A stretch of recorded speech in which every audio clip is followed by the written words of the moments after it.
Please state your name and inmate number for the record. Anthony Corsier, 359-209. This hearing is being conducted in consideration of the parole application for Anthony LaCourciere, inmate number 359-209. He is serving a sentence of 10 years jail, 78 months to serve, followed by 5 years of probation for violation of a protective order, tampering with a witness, and 2 counts of violation of a standing criminal protective order.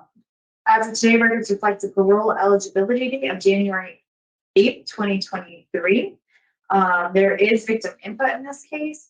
There is an offender accountability plan for the offender. It has been reviewed and shows the offender has completed the short track program. He is a janitor. He completed tier 2, and he is currently participating in aftercare, the domestic violence program, voices, anger management, and he is currently enrolled in the college courses. Utilizing the statewide cognitive offender risk evaluation system, the offender's overall score falls within the high range of risk for recidivism. And utilizing the static 99R, the offender's overall score for sexual offense recidivism falls within the high range. And Mr. LaCourciere, this is your opportunity to express to the board why you believe you should be granted parole. You may begin. Thank you for letting me be here today.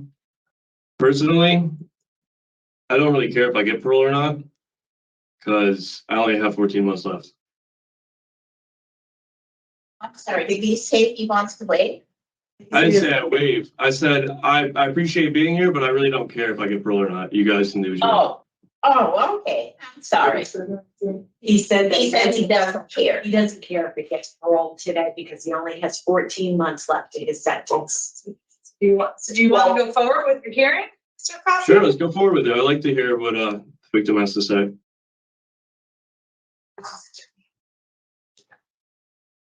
Okay, so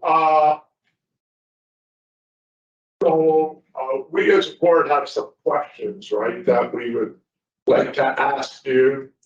And then at the conclusion of those questions, we have input from victim services. And then at the conclusion of that, we'll discuss your case and get back to you with our decision, okay? Yep. Okay, so I'll start out, just explain this to me, that, you were on probation at the time of the offense. Is that accurate? Yeah, that's true. Okay, so what was going on at that time? I was working 2 jobs and I was on probation. What you want me to be more specific, like the Yeah, no, act of the offense? why did you violate probation? I violated probation originally for an unlawful restraint, strangulation, I believe, and reckless endangerment. Okay, so you've taken numerous programs, right? You've taken a lot of programs, right? And has that been of help to you to understand maybe what was going on? Well, yeah. I mean, honestly, when I first came into this place, I thought to myself, like, yo, I'm the one who's the victim here, not her, not anybody else. Like, I didn't really put too much perspective into like what I did. You know what I mean? And like, you start to think more and more about it, and you're like, I never really pictured myself as a domestic violence kind of guy. I like the classic one. But then you think about it more and more, and you're like, dude, I was fucked up. Like, I emotionally abused the shit out of this girl, and I was physically abusive, and like I did everything I could to just be a piece of shit. Like, I wasn't good. I was not a good person. And what really hit me was like I was doing this stupid domestic violence. It wasn't even stupid because it actually helped me. But I was doing a domestic violence course, and it made me check out boxes of shit, like things that you do in a relationship. And I kept checking these fucking boxes off, and I'm like, what the hell? And I started to see it, and I'm like, dude, I really was like a scumbag. Like, there was no joke about that. Like, that's what I was, and I knew that.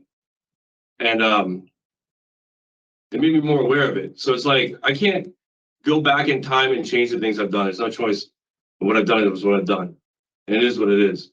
But at least I can't do it again. Like, I'm not going to put myself in a situation where I'm sitting here in front of a parole board, in front of a camera in this tiny little room, looking at a victim and looking at you guys. This will never happen again. Because I'm never going to put myself in a situation where I have to be here again. That's just not going to happen. And like, like I said, that, and then the other one was like the amount of victims. Like, dude, like I look at it like, oh, the only victims here is me and Rachel. Rachel's a victim for the actions I committed. I'm a victim because I'm in jail. But then you start thinking about it, like it's not just that. Like it's like Rachel's whole family was infected. Like my family was affected. My mother got arrested, whatever. Like friends of mine affected. Like that's a huge thing. Like that's like, and that was all because of me. That wasn't because of anything else. That was because of me. And like, I never like really like took the time to reflect on that. So when I first came in here, like when I first came to jail, I was like, fuck everybody. I didn't really have a positive mindset, you know?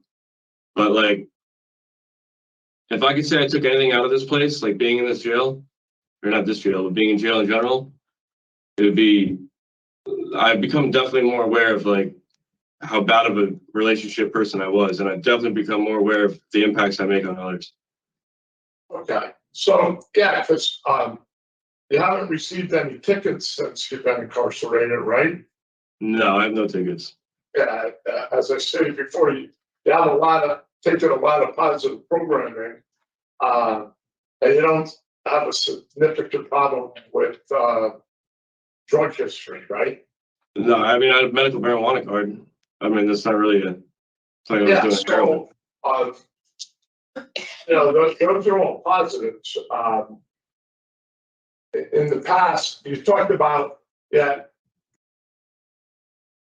I want to go forward. That's basically what you said, right? So I understand that. But it also looks like in the past of your prior parole or community release or what supervision you were on, that you had like 3 failures.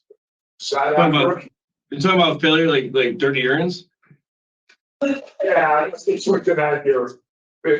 Yeah, so you're talking about when I got dirty urines when I was first on parole. So when I first got on parole, in 2015, remember I went to jail when I was 18 and I came out when I was 23. And when I first got home from jail, the first thing I did was I went out and I drank and I smoked and whatever. I got a bunch of dirties for marijuana and alcohol. And then I blew a hole in my leg on a dirt bike and I started pissing dirties for oxys because I saved the oxys for months later after the hole was cured, I guess. I don't know about that. But so, yeah, I pissed 3 dirties and then I ended up violating the January of the next year, 2016. So, when you are released, you want to sponsor to your mom's house? Yeah, if I even get parole, yeah. Okay, and. All my stuff is there. I have like no choice. And, do you have opportunities for employment? Yeah, I have 2. I have 2 opportunities for employment. I can work, ironically, where I was working. I can go back to a pharmaceutical company in New London where I could do tree work. All right, well, thank you for having a conversation with me. I'm gonna turn it over to my colleague, Bill, another chance at this time for further questions. So, Mr. LaCourse,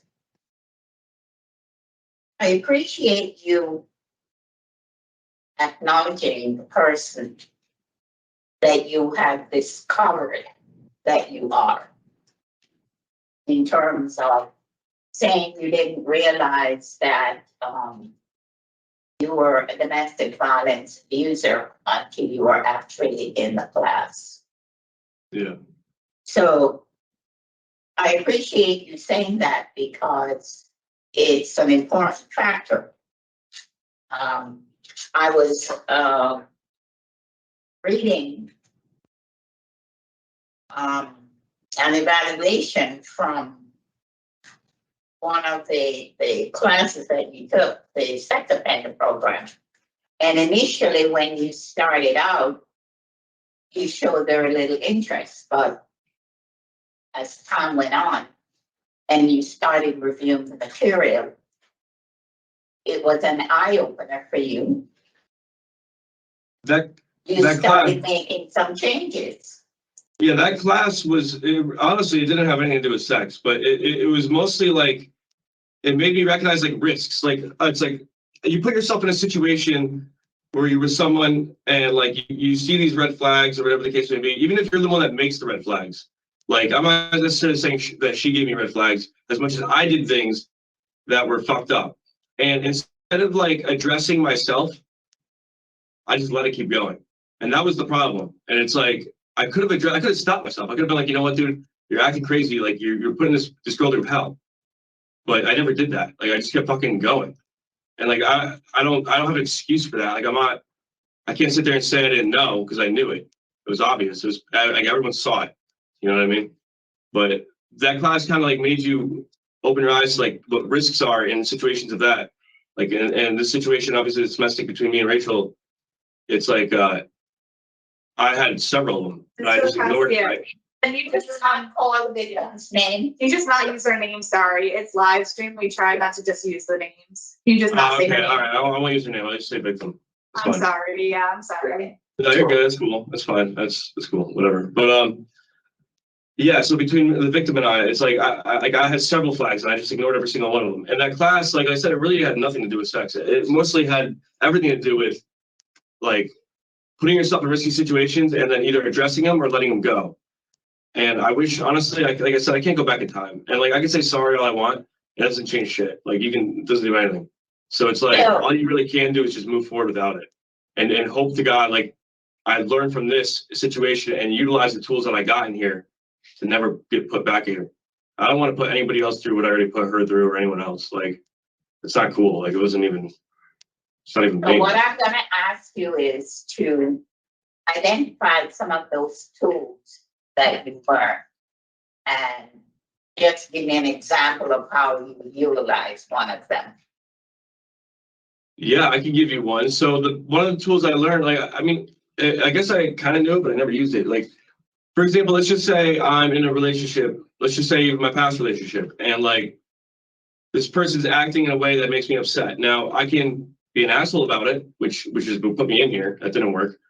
Or I can kind of like take a step back and like ask myself, why is she acting the way she's acting? Like, she's not doing this for the hell of it. She's not doing it because she's bored. Like, she's doing it for a reason. Is it because I'm doing something wrong? And like, I never did that. I just immediately assumed, like, I assumed which is a horrible thing to do. And then I accused her of it. Like, you're the one in the wrong. You're the one fucking up, not me. And that was the problem that I always had. I just put the blame on her. But the reality is that 80% of the time, it was me. I was the one just being a complete asshole. And like I said, I can't take back what I did. Like it is what it is. But I'm never gonna put myself in a situation like I can't do that again. I'm not gonna keep swimming in this fucking shithole. It's not gonna happen. Okay, so you learn to take responsibility for your negative actions. Yeah, absolutely. Like this is it. I'm 32 now. I'm not. There's no way in hell you're gonna see me coming here again for a domestic. That's just not gonna happen. Regardless if I get parole or not, it doesn't even matter to me. I'm not coming back here for that. I look at it like this. Even if I don't get it, I'll be out of here with an associate's degree and a CDL. So it's like that doesn't mean shit to me. At least I got something out of here. At least I got something other than sitting on my ass and doing nothing. You know what I mean? I learned a lot about myself, and I was able to take Pell. I was able to go to college. I got an associate's, got a CDL. Will I use a CDL? Probably not, but just to have it. And so, what about anger management? Anger management, I learned a lot of that too. Honestly, anger management, it kind of like gave me, like, it wasn't necessarily a tool, it was more like an awareness. Like, okay, if I'm starting to get mad, just say, we keep using my victim here as an example. Let's just say I keep getting mad at her. Anger management kind of taught me, like, listen, are you going to address her for being mad, or are you going to address yourself? Because if I keep addressing her, she's just going to keep being the victim in this. I'm just going to keep being angry at her.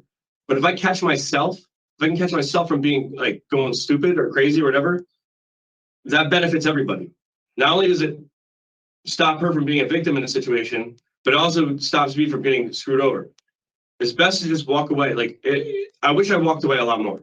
Honestly, I wish I could just walk away and just give myself time to breathe and not take it out on her. Because when I took it out on her, nothing good ever came. There's not one situation where taking it out on my victim turned positive. There's nothing good that came out of any one of them. Just treating like shit never got anywhere.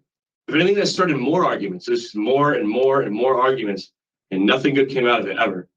And it was degrading. It was embarrassing to myself, and it was degrading to her. Like, Like I'm acting out of character like a piece of shit, and she's getting all the rain of bullets from it. Like, there's nothing great about any of that. Okay, so you want to go back and live with your mother? Temporarily, yeah. You have the support of your siblings? And, you wanna go do your CDL? Yeah, well, they offer that here. Like, so it's like I can get my CDL here. They have like a little what the fuck is it? The simulator and the whole course, the DOT's here. And it's like if I'm stuck here for another like 14 months or whatever, which will, inevitably be what it is, like that's fine. I can just do that. And it's like, and then I have my Pell too. Like I'm already 40 something credits in. I'm right next to an associate. I'm knocking on the door for associates. And I can get out of here with almost 90. So then if I want, I can just go get a bachelor's with 30 more credits. Do I want to go get a bachelor's degree? I'm not really sure. I'm not really know if I care enough, but at least I have that under my belt. And as far as CDL goes, I want that just to have it. Like, so if I need to do triaxles or haul anything, I have the ability to do it, no questions asked. But well, is that something like a goal of mine? That's not like my life goal. My life goal is to haul coal or whatever. Like I don't really care about that. But my goal is to like just have as many tools as I can necessary to function outside of there and be successful. So you seem to have had a pretty decent job at Sheffield Pharmaceutical. You were a certified welder? AWS 1, but it ended up getting in Groton before I came here. That was the very last thing I did before I came here. And then, but before that, like I was an automation technician at Sheffield and a supervisor, and I was training with a company called Marcassini how to program PLCs and robotics for the heavy duty machinery that they worked there. Because we would have room sized machines that carton pharmaceuticals and package pharmaceuticals. So my job was to come to work every day, tell 20 people what to do, they delegate tasks, and then fix any of the broken machinery that the last shift fixed, or destroyed, I should say. They didn't fix it. You know, Mr. Lopez, you're a pretty smart young man. You have a lot of opportunities that are available to you. The one good thing couple of good things that I'm hearing you say is today that you have totally assumed responsibility for whatever you did, and that you have learned valuable lessons in all the programs that you have taken, and that whether or not you're granted discretionary parole today, you have a plan for what you would do if you were there. We rarely hear that. I just want you to know how much I appreciate that. Thank you, miss. Okay? So I'm going to stop here, and I appreciate you talking with me. No problem. I read the letter that you wrote just so that you know that I did read the letter. Oh, thank you. Yeah. And I heard from we had a couple of other letters in here in regards to what happened with you and the victim, and also the summary of the sex offender program that you completed, which was very positive. So I wanted to share all of that with you. Okay? So Thank good you. luck. Mr. Chair, all set. Just a couple of follow-ups. So, Mr. Lavorsier, did I pronounce that? Lavorsier. You did a good job. Yeah, that works. Okay. So I in reviewing your file, you participated in the sex offender treatment program while you were in the community on probation, right? You did almost 2 years there. And I was reading the summary from that, one of the evaluation that referenced that term of treatment. And you talked about your impulsivity and being able to recognize it. And what do you think was the failure from when you finished that program to how you got into this? Where do you see that? Yeah, so break down? I can answer that question pretty easily. So yeah, I have always had impulsive issues. That's not like a hidden thing there. I'm very impulsive. I have definitely had anger issues too, especially being in like an environment like this, for example. It takes a lot to control myself from a lot of the idiots that are in here. So my impulsivity at the time, I thought I was doing well. So when you say I told these people in this group that I had impulsivity control issues and I was managing them, that was my belief. I thought I was doing that. So I'm telling these people that, and they're like, okay, well then writing it down, and that's what you're reading right now. But I mean, let's be realistic. Obviously, I didn't have very good impulsivity issues or control. I mean, if I'm sitting here right now talking to you, because if I did, I would have been able to control myself on January 1st. I would have been control myself any of the other situations that I had with this woman. But I didn't. So despite what I may have told them, the reality is I did not have a great handle on my impulsivity. I was very impulsive, extremely impulsive. Like I just little stupid things like minor arguments or English muffins or fucking driving somewhere, stupid little shit would set me off. Like just like little things that didn't make sense. And like I'm sitting here telling these people in that group that I have great control, but the reality is I didn't. I had none. I had like very little. And like I said, it didn't take till sitting. Like I already did a 4-year bid, and I didn't learn shit from the last bid. It was like I didn't do anything at this time. This time I actually did something with myself, and it's like really sitting down and thinking about it. Like, dude, wow, like I had no control. And then this bid tested me more than anything else because like.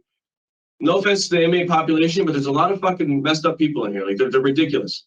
And like to deal with them and not get any tickets was extremely difficult. Like to not be impulsive. Like it's almost like a test. Like, can I handle this?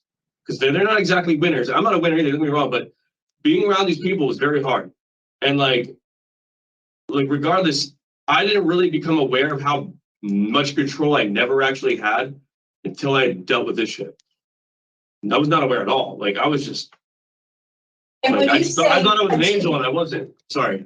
What's when that? you say until I dealt with this, are you talking about the charges or are you talking about? No, not the charges. The treatment, the program aspect of No, it. okay, I guess yeah, both in a sense, because when I came in before this whole thing happened between me and the victim, when I came in, I would thought that it was fine. Like it wasn't me, it was her fault. You know what I'm saying? Like that was my belief. Oh, this is her fault. This is not, I didn't do anything. But it's like that's not true at all. And then like I thought that I had control of my shit. Like it was me. I was the one that was the foundation, and she was the one that was the nut job. That was my belief. But that wasn't the case at all either. If anything, I made her crazy because I was an asshole and I had no impulse. I had no control. Are you kidding me? Like I would go from 0 to 100 for no reason on anything, whether it even be with her or anybody else. Like I just get mad over nothing. And it's obviously not a good characteristic to have. Like that's pretty bad. And like I said, you asked me that what happened between that group, and then the reality is I never had a control. Okay. Like I had very minor control. I had enough to maintain a job. I had enough to do things like that, but I let myself go. I really did. I didn't monitor myself. I didn't pay attention to anything. Like I didn't pay attention to any risk factors. I just let it go. And that was the biggest mistake I could have made. Okay. I mean, that is a very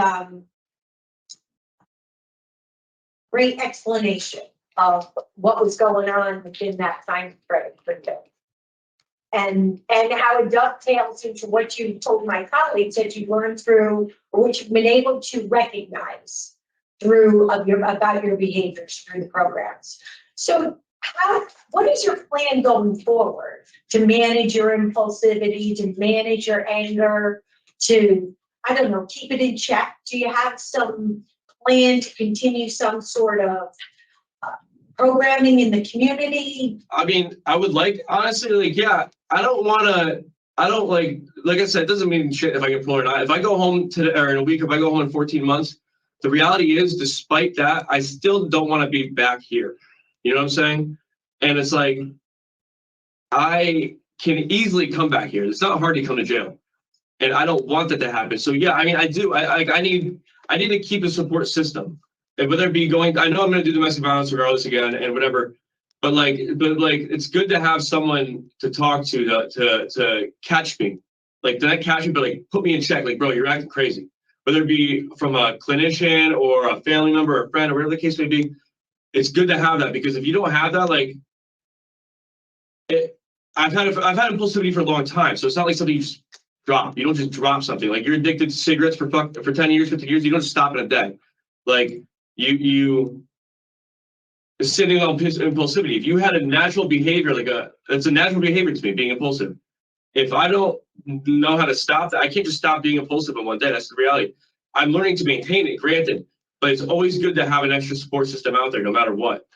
Like, it's just good. Like, I wouldn't turn down that, if that's what you're saying. Like, I wouldn't. Well, and you know, Definitely it's not a matter of turning it down. It's a matter of advocating for yourself to develop, I would right? want that. So Like, you'll have to go seek that. yeah, that's a goal. Like, of course I want that. Like, I told you, I don't want to be in here again after this whole situation. Like, and it's like, I don't want to put anybody in a situation that I put the victim in. Like, that's not even right. Like you only read the things that she wrote down. Imagine things she didn't. So it's like I wasn't exactly a good person. Like, we had good moments, but we had a lot of bad moments, and they were really derived from me. And it was more than just from my impulsivity. It was from, like, my lack of care, my lack of awareness. And it was like, it just was, there was nothing good about it. Like, and I can't put myself as, I was like, you're going to tell me, am I never going to date again? No, I'm going to obviously date again, but I'm not going to do this to the next person, or I'm not going to do this to anybody I know or whatever. It's just not right.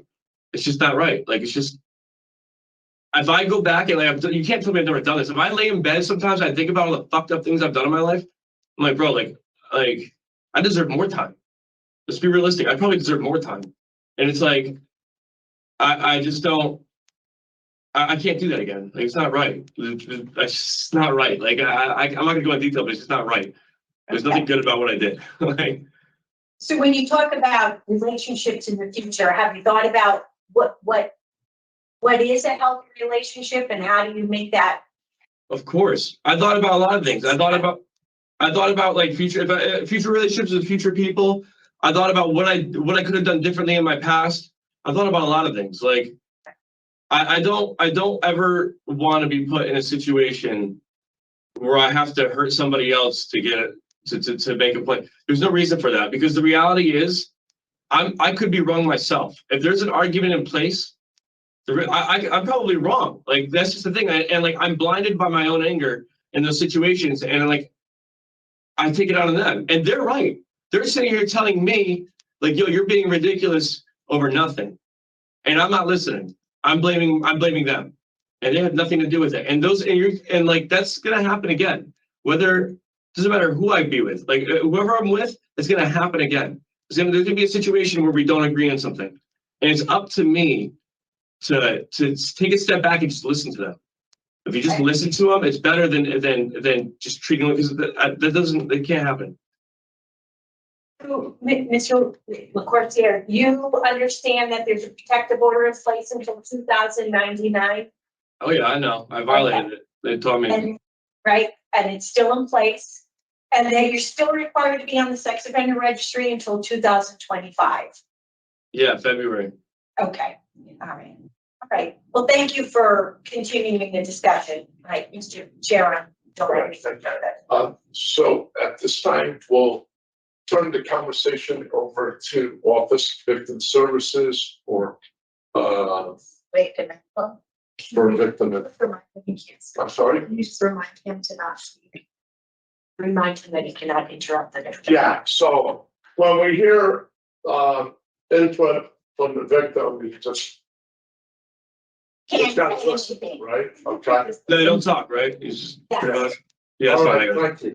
Thank Yep. you. All right, OBS. Hi, thank you, panel. Thank you, Sir Chair. I do have the victim, as you can see, who is joining us via Teams, and she would like to address the panel. Now is the time for you to deliver your statement. I just ask that you keep your statement directed to the board members and not to the inmate. Thank you so much. You may begin. Thank you. I just want to confirm that you can hear me before I start my statement. Yeah, good. Yes, we can hear you. We can hear you. Thank you. Thank you. I have a statement written. I'm going to read it exactly as I have written it and submitted it to the parole board. As the most recent victim, of Anthony LaCourcier, I'd like to be heard regarding his potential parole. Sexually based offenses committed against me are especially heinous. Over 5 years of physical, emotional, and sexual abuse have taken a toll on me that no person should ever have to experience. The lasting effect of the abuse has continued to affect me in my life in every aspect. I suffer from anxiety, panic attacks, depression, and horrific nightmares daily. Not only does it affect my mental well-being, but there is also significant effects on my physical health. Due to nerve damage to my back and legs after the January 2020 attack, I suffer from constant pain on a daily basis. In 2017, Anthony kicked me in the chest and broke my sternum. Due to this, I'll never wear a bra or a seatbelt again, as any pressure on the brake causes severe pain and restricts my ability to breathe. I struggle with multiple other permanent injuries due to the abuse subjected upon me. I'm on constant alert. I'm terrified if anyone comes up behind me or surprises me. The emotional and psychological damage is severe. I live in a constant state of fear. Just seeing a Ford Focus in the same color as his sends me into a panic attack. I continue to struggle with therapy and self-medication. I find therapy almost impossible to maintain, as it is so difficult to open up to about what he did to me. I live in fear for myself, my daughter, and my family if he's released. That he will undoubtedly have another victim is also on my mind, as he is a master manipulator and abuser. After 4 years, not a day goes by that he does not cross my mind and send me into a depressive state. I remember those 2 days like they were yesterday. The most explicit memory I have is being on the ground, covered in his urine, bleeding and bruised, accepting that I was going to die and they were going to find my lifeless body in the woods. I saw my entire life flash before my eyes and accepted that I would never have the chance to see my family, my friends, or my animals again. A part of me died in the woods that day, and I've never been able to get part of me back. That is something I'm going to live with forever. The fact that he will eventually be released is beyond my comprehension. I realize that it is inevitable. This is due to him manipulating me and the court system by forcing me to recant my true and original statement. I will never accept that another child will suffer his abuse due to his manipulation. I beg of you to keep him as incarcerated for as long as possible. He feels no remorse or empathy for anyone or anything. He will not change. The moment he is released, he'll not only come after both myself, he will also come after Stephanie, his first victim, or at least the first victim that put charges against him. He's also going to find a new, young girl to abuse and manipulate.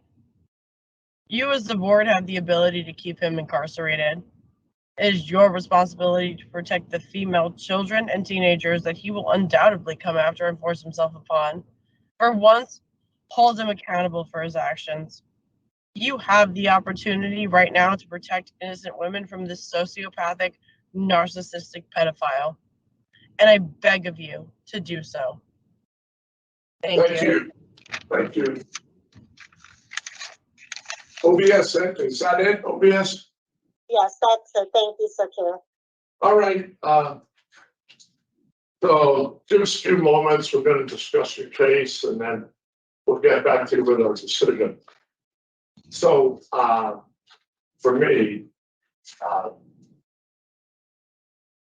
you know, at the beginning of the conversation, it looked like there wasn't gonna be a conversation, right? And then, there seemed to be this openness, and, I also read that and, you know, the programming with that, so, you know, that's positive. Yeah. Right, that, there's some understanding of what's going on. You know, and maybe through that programming, he is getting a better understanding of what's going on. What's concerning, on the other hand, is there was another issue back in 2011 with the sexual assault that was concerning. And after listening to the victim impact statement, that was concerning to me also. Although you know, I do see some growth, but in respect for the victim in this case, at this time, I'm in favor of going to end the sentence. Yeah, so I think Mr. Lopez has come a long way in terms of his attitude and his acknowledgement of what he has done. But I also heard, and I certainly appreciate him being honest and sharing that. The areas of concern to me that even he acknowledged that he needs to continue to work on is his impulsiveness and his anger issues. And although he has learned a few tools and anger management to walk away based on his input and feedback, there's still some more work to do. And he does need to continue to work on healthy relationships. He has some idea, but you know, that's an area that would need improvement. I also looked at his criminal history, which is pretty bad. And you know, the current offense, he was on probation for two very serious problems, you know, the unlawful restraint and the strangulation. And so his criminal history is pretty poor. But I do hear some growth and I do hear some improvement. In listening to the victim in terms of what he's putting her through and the thought of the impact of his release, you know, which puts more fear into her. And looking at, he's been there for almost 4 years, 3.5 years. He has done all the right program. He did anger management in 22, but it sounds like there's still some more things that he needs to do. He has his education under control. So this is another tough case, although in his own words, Mr. LaCourse here says he has a plan for if he's going to stay there for the next 14 months. And I like that plan because he can continue to work on his CDL and do more college level courses to give him more credits. So I think he's in a good place to stay there. I agree with everything that's been said. I think that Mr. LaCourse has demonstrated significant change from the time that he was arrested until where he is today. I do still see, and almost of his own admission, some concerns with his impulsivity, his anger. I think he's developed some skills to trying to be successful, especially when he was able to articulate that he learned through the domestic violence program. I think that in itself will benefit him going forward. However, you know, his criminal history, he's on the sex offender registry when he was arrested. And this is another sexual assault type case. Right. He does score high on both the risk for recidivism and static 99. But I agree with Ms. Chance that there is definitely growth and change, and I'm hopeful that maybe within the next 14 months, as he's has said a number of times, that he might be able to maybe do some mental health counseling or some other type of programming to bring him even a little bit further, so that he is successful when he returns home and can not come back. Okay, so it sounds like we're all on the same page. So I had, major injury and, can't remember, Chance, you talked about criminal history too. Do you want to use those three? Just those three. Okay, so in the case of Anthony Lacarcia, they made number 359 and 209, there was a motion at this time to deny the early release for the following: nature and or circumstance of current offense, criminal history, and injury or impact on the victim or victims or the victim's family. Is there a second to that motion? Second. Further discussion? Hearing none, all those in favor signify by saying aye. Aye. Okay. So, sir, you'll be getting this information in the next couple of weeks. We do wish you the best. Concludes the hearing for Anthony Leclerc. Are you all set? Thank Aye, you. thank you.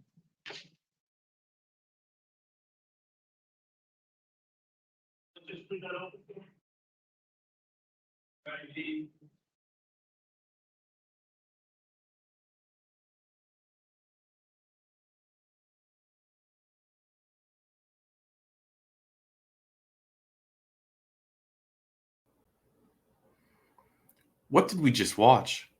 We just watched someone that, in my opinion, just emanates. What emanates through the screen is evil.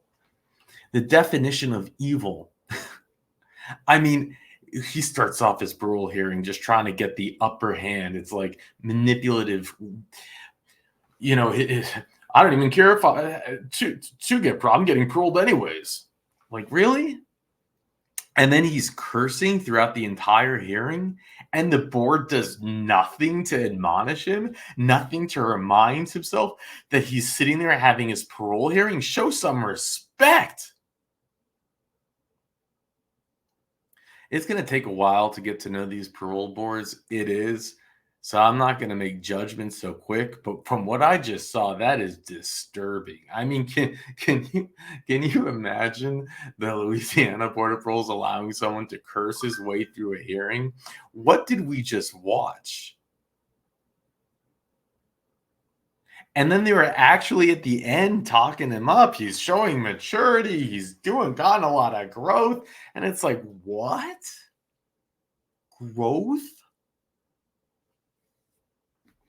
How is it that his maximum time that he's allowed to serve is 5 years? Then someone tell me how he only has to register until 2025. What? February 2025, he can stop registering? This is a repeat offender. He's a repeat offender. He was out on parole for a sex offense against a child when he did this. He was convicted in 2012 of sexual assault on a minor. He served less than 3 years and then he did this. What world are we? What is going on? How is it that people who need to be protected? Why are you giving monsters more rights? His exit plan is to go live with his mother, the same mother that was charged and arrested for witness tampering, trying to make sure she wouldn't testify. His latest victim wouldn't testify. Here it is. He was convicted in 2012 of sexual assault of a minor child, was sentenced to serve 10 years, but was released after serving less than 3. Hello? In 2011, he was convicted for carrying a dangerous weapon and third-degree sexual assault. I mean, the guy is a repeat offender of crimes of a sexual nature, including against children, and he keeps serving. His third offense is just 5 years. What? And he doesn't even have to register after 2025? Are you kidding me?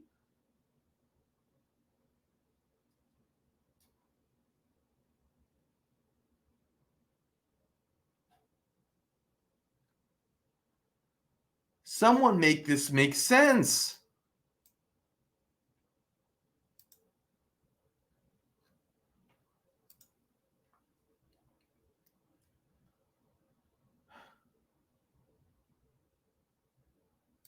This is his darling mother he's going to go move back in with. 2 people arrested in connection with the sexual assault investigation. They were trying to make the victim recant.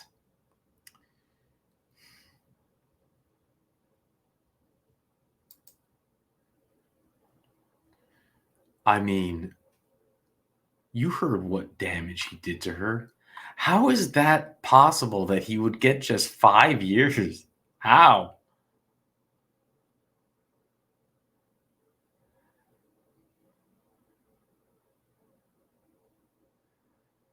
Police say he was charged with sexual and physical assault, was arrested again on Monday, May 3rd, 2020, after trying to get the victim to recant. He was charged with sexual assault, physical assault, and kidnapping on January 10th, 2020.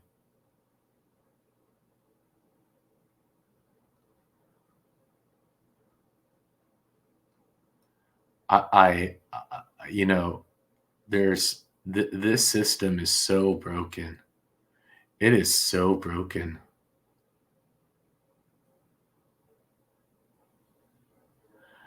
I'm just at a loss of words. I really am.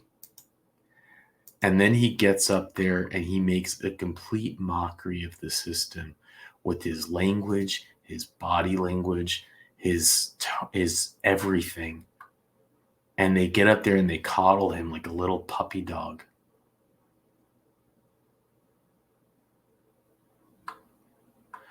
I'd be so fair for her. But the courage it takes for her to get up there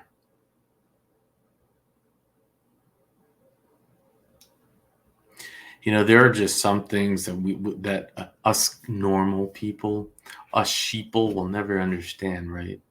Why someone who gets his 3rd charge for a sexual offense, including doing it to children for his 1st charge, which he got out 3 years later and then violated to commit this act, why does he not have to register, my understanding, February 2025? Why? Man, we are gonna get, if we thought Louisiana was driving us nuts, Connecticut, I can tell already this is gonna really, really be difficult. And I'm familiar with Connecticut. I had a point in my life when I actually worked in Connecticut. I had a point where I lived in Connecticut, and I had a point in my life. My mother grew up in Connecticut, and my grandfather has a beach house that we would go up to every summer. And I'm familiar with Connecticut. It's not, so this is for me a little bit close to home. And I'll tell you, this is scary stuff. To think that a system can get this. These are the people that are supposed to protect us, and these are the sentences that they're handing out. Repeat offenders. Little slap on the wrist. And he's like, well, I don't care. I got my associates, my CDL license. I'm not even going to use it, but who cares? I got the best of everything. I think there's one thing is he's got the last laugh. He's just gonna, people are out here struggling, and maybe you should just commit crime so you can go get your CDL and your associate's degree. I saw the hearing the other day where someone got he got a master's and he's working on his doctorate. Believe it or not, I'm not kidding. I'll play that one for you soon. Yep, a doctorate in prison. But Name and inmate number for the record. Jesus Lopez, 245293. This hearing is being conducted in consideration of the parole application for Jesus Lopez, inmate number 245293. He is serving a sentence of 8 years jail, followed by 6 years of special parole for robbery first, assault third, stalking second, violation of protective order, stealing a firearm, and criminal possession of a pistol. As of today, records reflect parole eligibility date of April 10th, 2024. There is no victim input in this case. There is an offender accountability plan for the offender. It has been reviewed and shows the offender has completed the domestic violence program, short track program, and is enrolled in the CDL program. Utilizing the statewide collaborative offender risk evaluation system, the offender's overall score falls within the moderate range of risk for recidivism. Utilizing the static 99R, the offender's overall range. The offender's score for sexual offense recidivism falls within the low to moderate range.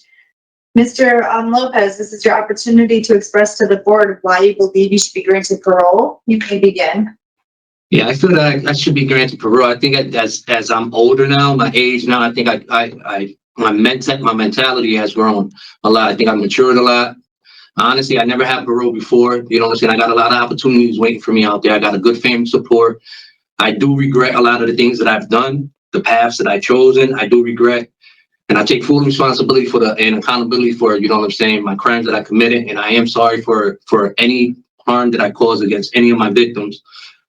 Also, I do have certain plans out there. I'm currently enrolled in the CDL class program. I got a job opportunity out there, job placement with my old boss, which is seasonal. It starts in April and May, which leads all the way up to October, which will help me get financially stable, at least to continue enrolling in classes for my CDL class, because I would like to continue doing that as soon as I'm released.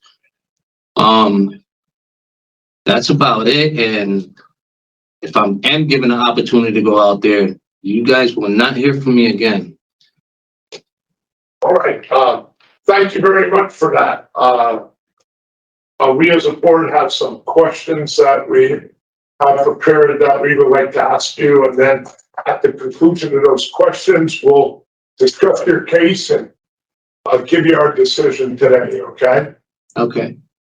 I'm going to turn it over to my colleague, panel member Chance. So, Mr. Lopez, these are some very serious charges that you have here. You hear me? Yes. Okay. These are some very serious charges that you have here. Yeah. And in addition to the charges, you have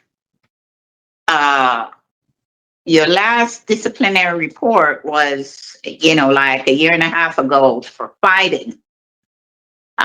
You completed the domestic violence program in April 2020. And, you had this additional fighting ticket. So, you completed the sex offender program in 2021. What were you able to glean from that program? As far as the domestic, I learned that the communication is key when you're in a relationship. The relationship that I had was very toxic. Me and her didn't have too much communication. And we just bumping heads. Things was not going the way it should have went. And that I learned that communication is key. If it's not working out, if it's toxic, just to leave the stuff alone, leave it alone. As far as the fight goes, that happened in Osborne. I was a tierman at that time. Let me stop you before you get to the fight. Okay. Back to the DV program. Can you identify 2 skills that you learned from that program that you can take back to the community when you go back out? Absolutely. Expressing my feelings, expressing if something, you know what I'm saying, if something I don't like, not bottling up things inside, talking to my partner. So when you say expressing your feelings, like, can you give me an adjective that you use to describe that, when you're expressing? Yeah, like if I'm in a relationship with like if something's not going, like the relationship I am with now with my fiance, if something's bothering me or something's on my mind or if something triggers something, I express to her, listen, this I don't agree with this, or this is not working. What could we do to resolve this situation so we could compromise and come to an agreement? That's what I learned off of that, and not taking things into matter and just blowing things out of proportion without even asking and finding out the actual problem. So what if you're talking and she's talking and neither of you are listening to each other, what would you do? What I would do, I would walk away and come back until one of us is actually open-minded or the heat level dies down. Because two people that's angry, I learned too that you can't get nothing across. There's no way for us to communicate if two people are angry. Okay. And the other thing is, so you're talking about, relationship with partners. Yeah. What are the kind of relationship do you need in order for a partnership to be successful? Trust and honesty, I think, is key. Okay. What about a healthy relationship? Expressing yourself and being honest and open. Communication. Without communication, a relationship is not really going to work. So,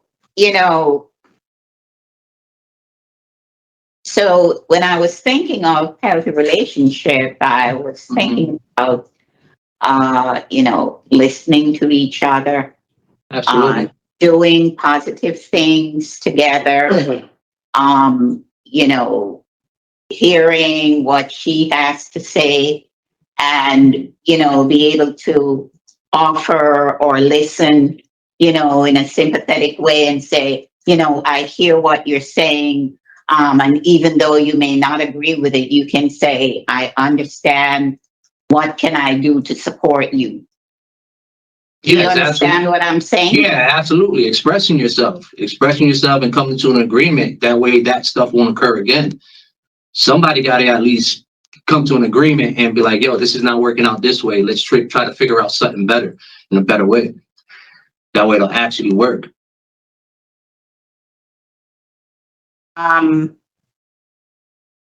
So how about the sex offender program? The sex offender program, that's something you can't, if you just gotta take responsibility and not offend or take advantage of anybody or even falling, even if they trying to come on to you or whatever the case may be, you can't indulge in that type of stuff. So, why do you think you had to take on that program? Well, down in Florida, I got accused of a sexual assault in Florida, which allegedly happened in 2013. I got a warrant that came out in 2017 for the alleged crime, which I was extradited down there, explained my situation. They gave me 5 years running concurrent with the state of Connecticut with no stipulations, no nothing. It was a complicated situation. It was a he say, she say thing. I copped out to the 5 years. It was my father's wife's stepdaughter. I was going out with my father's wife's best friend. It was a complicated situation. When I came out here, all of a sudden I had a warrant that came out in 2017.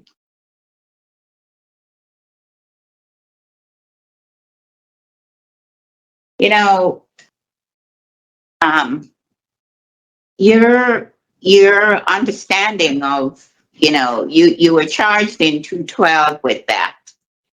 Yeah. And the victim was under the age of 12. Mm-hmm. And then you were convicted of 2 counts of lascivious battery in 2017. So, and you were 41 years old at the time.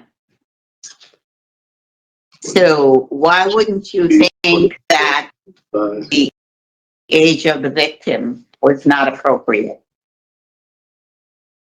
That's just not appropriate at that age. At that young age, you shouldn't even be. I got daughters that age. I got 7 kids at that age. I wouldn't want somebody to ever even try to take advantage of any of your kids. That's just not right. So what are your thoughts about, accepting responsibility for that behavior? And that's what I'm trying to get to. What did you learn from the sex offender treatment program Sex that offender you treatment. completed? Do not take advantage of anybody. Do not. Well, Honestly, at the age, At that age age- is inappropriate. yeah, it's very inappropriate. And down in Florida, I let them know exactly my part of what happened, what took place, what transpired, and I still pleaded my innocence on that. So you're still not accepting responsibility for whatever happened. I copped out. I accepted it, and I explained to them that it was a he say she say thing, and I copped out to 5 years with no stipulations.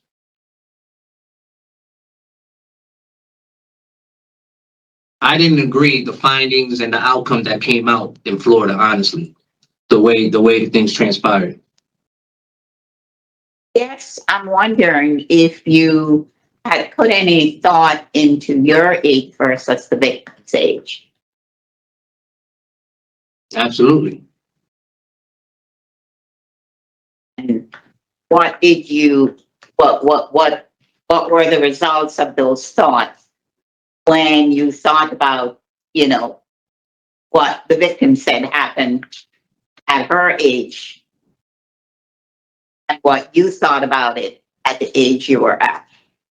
If I was in that person, I don't even understand why she even accused me of that. But at that age, I don't think anybody's appropriate to even indulge in a young girl or have any type of sexual intercourse or anything that has to do with a young female. That's the first thing that was popping in my head. I got 7 kids. I got 4 daughters. I got 3 boys at that age.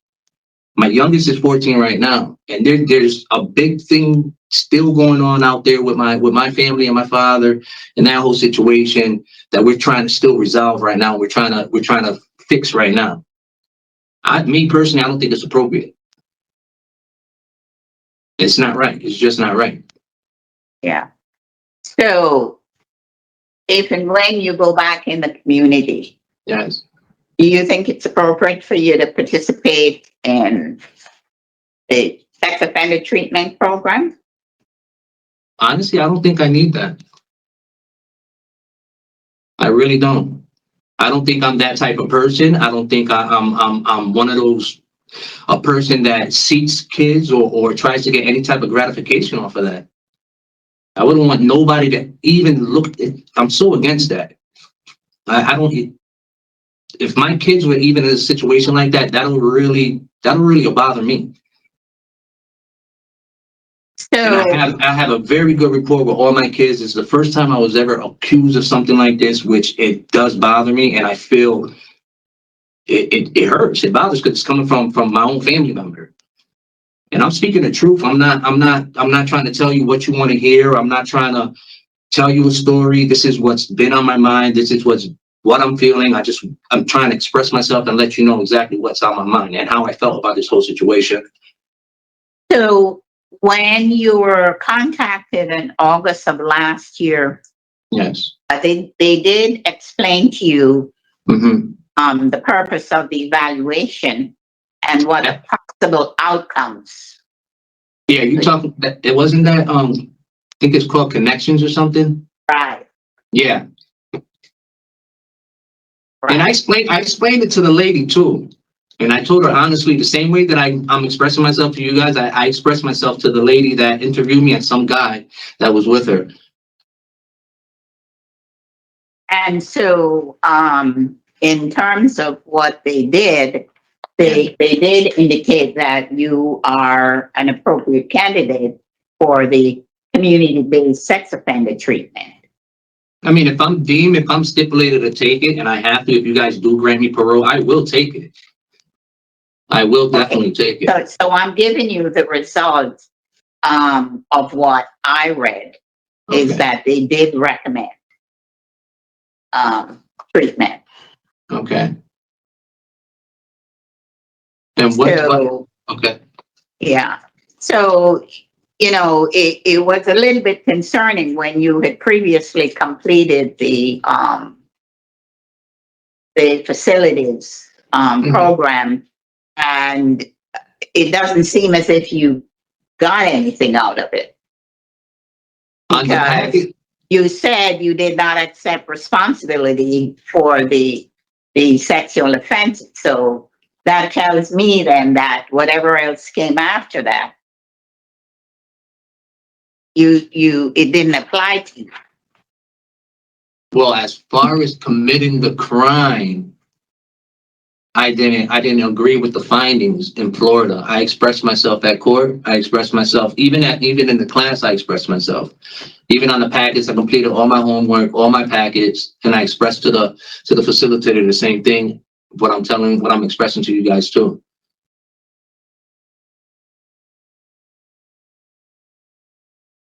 All right. So, Yeah.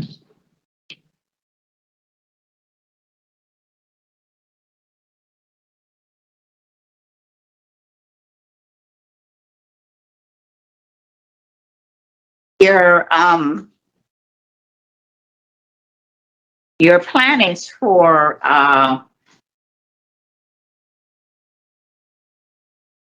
to go live with your fiance. Yes, ma'am. Now, how long has she been your fiance? You've been my fiance for about 4 years. I've known her all my life.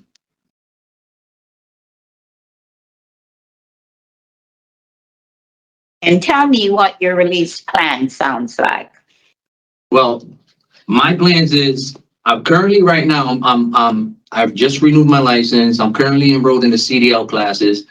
I think my boss sent the parole board a job With character a reference letter of a Yeah, possible job offer. by Peter Mandrasina. It's called the Fishing Factory in Southington, Meriden Waterbury, Plainfield. That's Right. seasonal. It starts sometime about April, and it goes all the way to, if I'm not mistaken, October, November, which will at least help me get financially stable and be able to put away money and saves. That way I can actually enroll myself either into Allstate for the CDL class or affordable CDL out in Wallingford and be able to pay that monthly. Because this is something that I still do And want to what take is the on. type of job that you're going to do there? Let's see, the fishing factory, that is refurbishing boats, renovating them, getting them ready, washing them down, delivering bait, doing it's a fishing bait and tackle store. What else? Stock, making fishing poles, lures, reels, that type of stuff.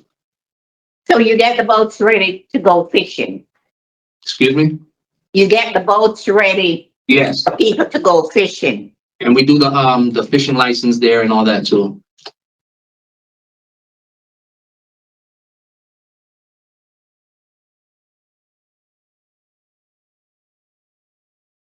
What about you had some gun charges and you said that you needed the guns for protections from the gang that you were in. Yeah, I used to be affiliated. I was getting a lot of threats at that time and people driving by my house, and me being arrogant, young-minded at that time, ended up purchasing a gun. Didn't use it because I used to be involved with the Latin Kings years ago. And I just didn't What are want to. your thoughts about guns now? I don't like them. I think they're stupid. I think it's dumb. You got all these kids now putting these guns into their hands and causing a lot of harm out there, taking people's lives. I don't believe in that no more. I've grown a lot and I've matured a lot in my mind. I will never result in that type of lifestyle ever again. I'm just looking for another opportunity to get out there and correct my life. Be out there for my kids, be out there for my mother, be out there and at least try to change the faults that I made now that I'm older. But the path that I was living, I keep coming back and that's something that I don't even want to do anymore. And how many children did you say you have? Excuse me? I got seven kids. What are Four their girls. ages? I got a 23-year-old, 24-year-old, 22, 13. I got a 9-year-old, and I have a stepdaughter that's 21 that I've been raising.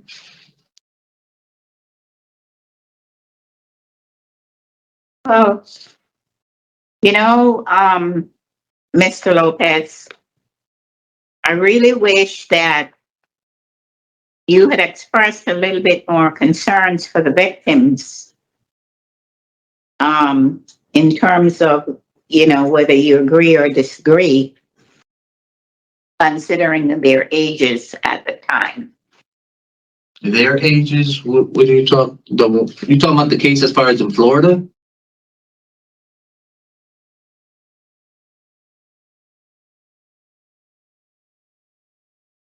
So I'm all set with my questions. Thank you for answering. Mr. Chair, I'm done. I just want to ask about Mr. Lopez, the robbery charge. What was that all about? Did you know the victims? No, I did not know the people. No, I was hanging out with some guys and ended up robbing the people.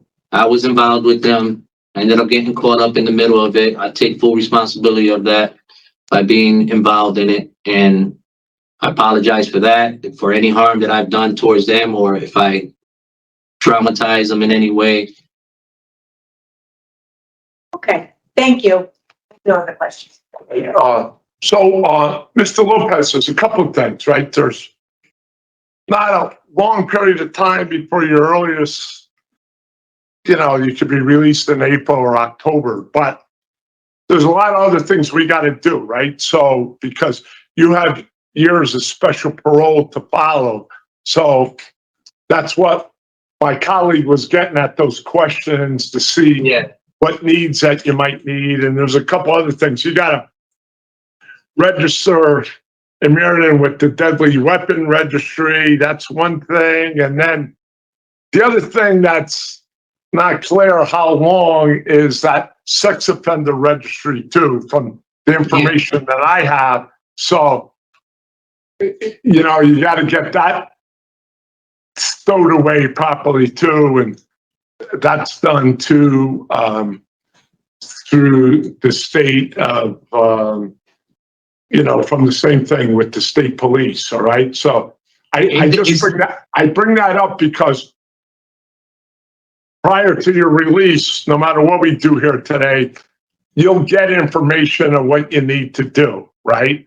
But what you need to do, just 1 minute, then I'll let you interject, is that, special parole is a little more stricter than probation. So they're there to help, but they also could remand you to prison if you're in violation. So you don't want that to happen. So they're not the bad guys or bad women. They're there to be of help. So use them as a resource, okay? So that's just a little bit what I wanted to say before we deliberate. But you wanted to say something. Go ahead. I do got the paperwork on that. If I am released, I got to report to the state trooper barracks in Middletown. Okay, so you got it right. So The sex offender registry, how long did they tell you? Honestly, they didn't tell me nothing because all they gave me in Florida was 5 years, running concurrent with the state of Connecticut, no stipulations, no nothing. They didn't tell me nothing. Okay, well, just when you are released, just get that, you have everything in order. So the thing with the DWR, OR, that's like, they want to know where you're living, then that's got to be updated every 6 year or whatever it is. But, But at least the registry, the least is 10 years. So right. If he has to register, the minimum time is 10 years. Yeah, so they'll tell you. All right. So give us a few moments. We're going to discuss your case and we'll get back to you with our decision shortly. Okay, thank you. All right. Where we go? We're over here. Me. Yeah. So, Mr. Lopez had some very serious charges. He hadn't done well on his 2 previous probation. It's the reason why he got this sentence that he did. He has taken the domestic violence program and the sex offender program, and he's currently in the CDL program at the facility. Just a few concerning things was the sex offender program, but it's at the point where it was 2 years ago. He didn't seem to remember much, but that was because he did not agree or was, but did not accept any responsibilities. But when the evaluation was done, it was recommended for him to participate in treatment. So he will have to do that. He has a support letter from his sister. He has a job offer. He's going to Meriden with his fiance. And when I asked him about the firearm charge, he was able to demonstrate or express at the time he was still being pursued by the Latin Kings, that he's over that. He doesn't believe in the guns.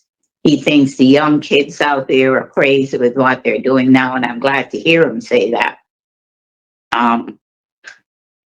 His last year for fighting was 10/22. I would be willing to give Mr. Lopez an opportunity to go out on discretionary parole. Okay, what say you? Not of that mindset. I was awfully concerned with the robbery 1 charge that involved a firearm, a victim of random victims in the car. It's got a history that includes levels of violence in his record, including, You know what? domestic violence. I have to stop there. I thought he was the one that's 85%. It's a no.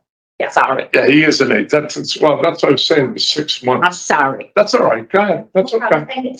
But, you know, I think that Mr. Lopez is older, as he keeps saying. You know, I think whether he gets parole today or goes to end a sentence, he seems, hopefully has in his head that he doesn't want to return. I guess I was struggling most with the robbery 1 charge, the random people with another. So it's that firearm. It's a firearm that he was in possession of in the car. I do think he has good support in the community. Hopefully the support will remain here when he's released. He's got, you know, not much longer to go. I think I had made a note. I thought he would benefit from maybe addiction services or some anger management. Well, anger management is on his OAP. Yeah. So, you know, maybe he can, hopefully it would be to his benefit to try and access those for 1 or 2 of those programs before it's released. So, Being realistic, I would just say the anger management because he's already in the CDL program. so my thought process, same thing. There's not a big difference. I wanted to first, you know, I see the growth. There's some growth. Getting to do that. I join in your questions. You asked about that former SRG, you know, so it's there. So, but he has some years of supervision to follow. So I had nature and criminal history. I don't know. That's what I have. And Okay, so now for special parole conditions, I have a whole mess of different names, but let's start where you are first, Joy. so I had no contact with the victims, MS, ER, and SP. Okay, I And had I have those 3 too. There was one MS, GR, and SP. There was an ER from Florida, but I don't know if we got to put that or no. I don't know if that's in our. Okay, so why don't we go with those 3, MS, JR, SP. Joy, you talked about with the new problem sexual behavior treatment. We talked about behavior management for anger management. Yeah, well, I think it would be domestic Oh, violence. okay, DV, okay. No contact with minors. Okay, no contact with minors. And, That last arrest for where you Included alcohol. okay, so let me go through these to make sure I'm not missing anything. Alcohol, 2, 3, 4, problem sexual behavior treatment, 5. minors, right? TV. DV and contact with the victims and I'll see. Yeah. Is that okay? JR and. No, yeah, I got them, but I just wanted No, I just want you to repeat them so that they're clear. MSJRSP, SP. right, okay. Is that clear? Yep. Clear. Okay, so in the case of, Cesos Lopez, inmate number 245293, there's a motion this time to deny early release for the following: nature and or circumstance of current offense, a criminal history, and furthermore, to set the following special parole conditions: no consumption of alcohol, problem sexual behavior treatment, no contact with minors, no contact with victims, MS, JR, SP, and behavior management for domestic violence. Is there a second to that motion? Second. Further discussion? Hearing none, all those in favor signify by saying aye. Aye. So, sir, we do wish you the best of luck. There's not a, Yeah, but hold up. What do you mean no contact with minors? What you talking about? I got my own kids. What are you talking about? You act like I'm some type of sexual predator or like if I committed these crimes. What are you talking about? No contact with minors. What is Age of that? the victims. Right. Are you guys really listening to what you're saying? Yes, That don't and make no I, sense. Look at my history. Look at my history. That's not right. That's really not right. Mr. Lopez, the offense from Florida involves a minor, so we're required to put that as a condition. Now, in terms So of you're telling me that I can't be around so my in kids terms of your children, parole will, or my family members or what? you will work that out with parole. You know what? So, I don't wait a even like minute. that. You know what? Yeah. Fuck y'all. Fuck out of here with that shit. let the record reflect as we were giving him his special parole conditions that he walked out when we were trying to explain to him. But remember when I was telling him about the evaluation Right. and what we would ask him to do? And he acknowledged that he was willing to? Inmate Lopez left. You're all set with him now? Yeah, we're done. Yeah. Okay. Which one do you like next, Rooney or Vital? Rooney's done. Rooney? Rooney? Yeah. Okay. Thank you. He can, we, You ready? Yeah. Go ahead and knock on the door.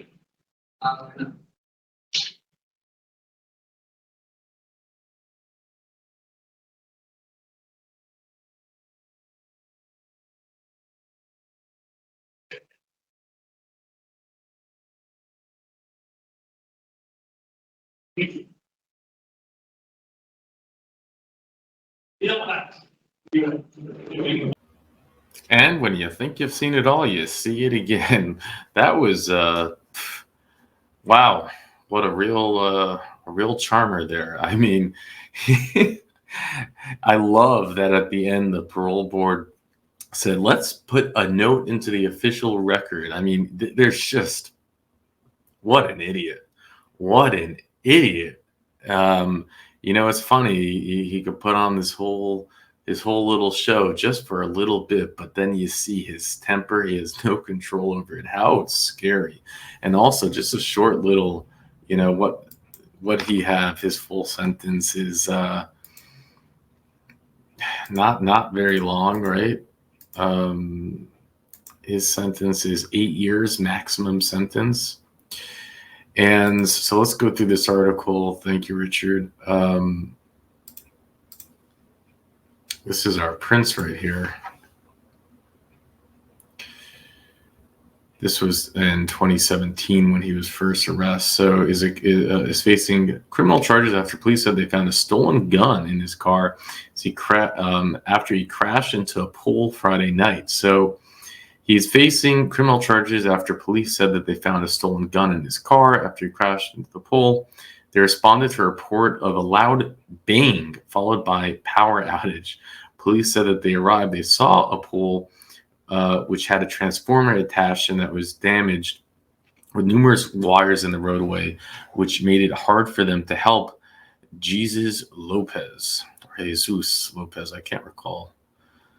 Police said Lopez got his way out of the car and was told to step away from the car due to wires and transformers that could be heard humming. Oh, that's scary. But he refused to cooperate and sat down in the passenger seat, where he then stood up, grabbed the wires with both hands, and began jumping up and down after being told that the wires were live. What? Lopez, according to police, walked to the trunk of the car, began rummaging through the trunk. Police told Lopez to get away from the car, in which he eventually began cooperating. According to police, Lopez was taken to the local hospital. Police said that they discovered that Lopez has an active full extradition warrant out to Florida for sexual assault. In addition, police said that the wires were de-energized. They then accessed Lopez's cars and found the 9mm Glock. The gun found, which police said was reported stolen from Wethersfield, had a bloody handprint on the grip and was still wet. What? Lopez is facing firearm, motor vehicle, and fugitive justice charges. That's not scary. I don't think they got into that, though, huh? But there you have it. And, we don't have much other information, but he was convicted September 19, 2019 in Florida for sexual assault of then 14-year-old father's wife's daughter. So his father's stepdaughter. So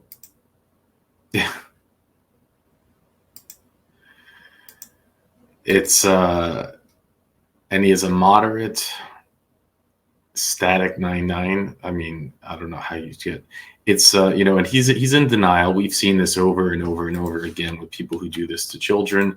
They always like, oh, I took a deal, I didn't do it was all made up, but I took a deal. Sure, okay, yeah, an innocent man's gonna opt to that, become a registered sex offender and do 5 years just because